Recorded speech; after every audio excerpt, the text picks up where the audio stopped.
Hello classmates, this is David Sage. I'm going to be getting a little creative on you all this week and talking about our previous 6 weeks of classes using memes as told by the internet. First meme I've used is from the classic show Office Space. It's entitled, "If we could stop using next year's food this year, that'd be great." We discussed during the first week how it was barely into the month of August and we'd already started tapping into the food that could be produced in the year 2019, or excuse me, in the year 2020, in this year 2019. The problems that are associated with that are definitely going to start compounding, and as the years go by, things are going to progressively get worse and worse because the farther we move back the clock, the more we've overextended ourselves and the Earth's ability to produce the things that we needed to produce for us. The second meme is from the classic children's show SpongeBob SquarePants. In this meme, Patrick is telling everybody that we're going to take this particular thing and we're going to do it over here. In this instance, the way I interpreted it to be, the government is going to say, well, we're just going to take these lands that we'd already promised to use for one thing and we're just going to use them over here, as if we never changed our minds about anything. Going forward, there are going to be increasing problems between government and, federal and state governments about who has the actual rights to use these lands, understanding that the states need them in a lot of instances to make revenue and generate revenue, but at the same time, the national interests of the federal government are going to be constantly in contention with those interests of the state government in pursuing national security and ensuring that domestic GDPs continue to be maintained or increase. This meme comes from the movie, the Lord of the Rings movies, and it's basically saying that you have no power here. I felt this meme was most appropriate for the Paris Accords talks that we'd had during this week of class, because when the United States left, it really didn't mean anything. There were no sanctions levied. There was only a little bit of outrage on the international level, but all in all, when the United States bowed out, nothing happened. I think that in the grand scheme of things, the Paris Accords is the right move for the world to continue to pursue lowering greenhouse gas emissions and things of that nature. But until policy or governing body is established that can really do something about it, we're not going to see any sort of significant improvement along the way, with especially using the Paris Accords as a case in point. The next meme, I really don't know where it comes from, but this was when we discussed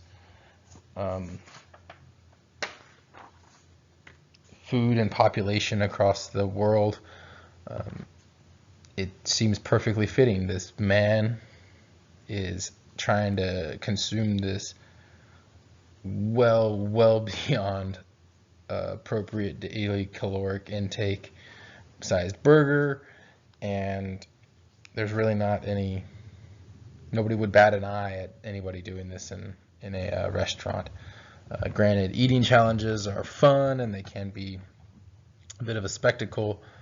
This just really goes to show that, to me, eating has taken on a form of all of its own, and the bigger the portions, the better it's perceived to be, and that until such time we can get a better handle on that as a population or as a nation, we're going to continue to see drastic increases of those folks who are obese and associated health risks that come with that, such as diabetes and heart disease.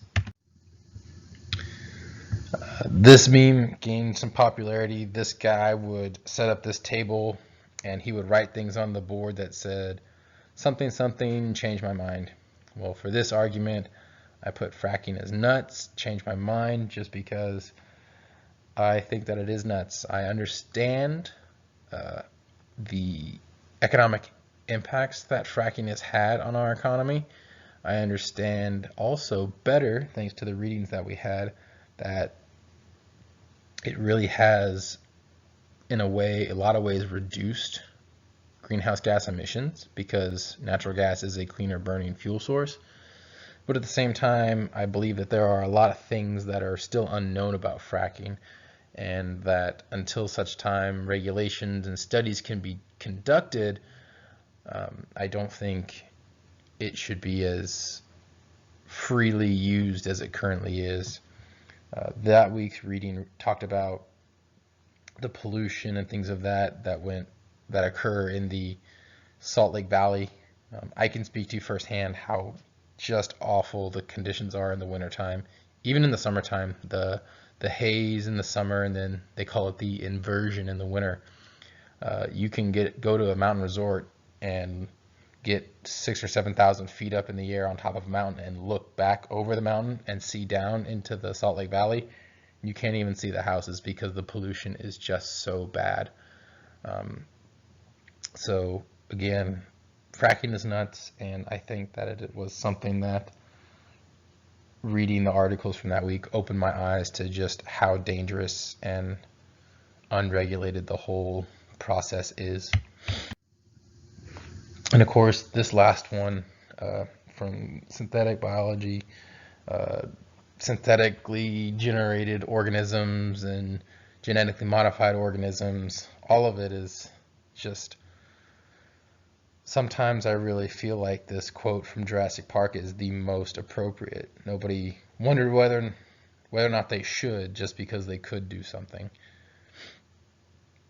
I believe very strongly that there are a lot of things that synthetic biology and genetically modified organisms will benefit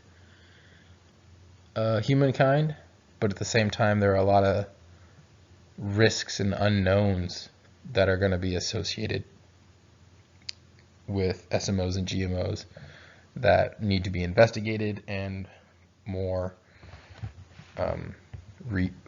research conducted on them before they are widely used. So I hope that this was at least a little bit entertaining for everybody. I look forward to hearing any of your comments about any of the memes that I selected, or if there might be any that you think would be more appropriate. I'd like to discuss any of that further. I hope you enjoyed. Thanks.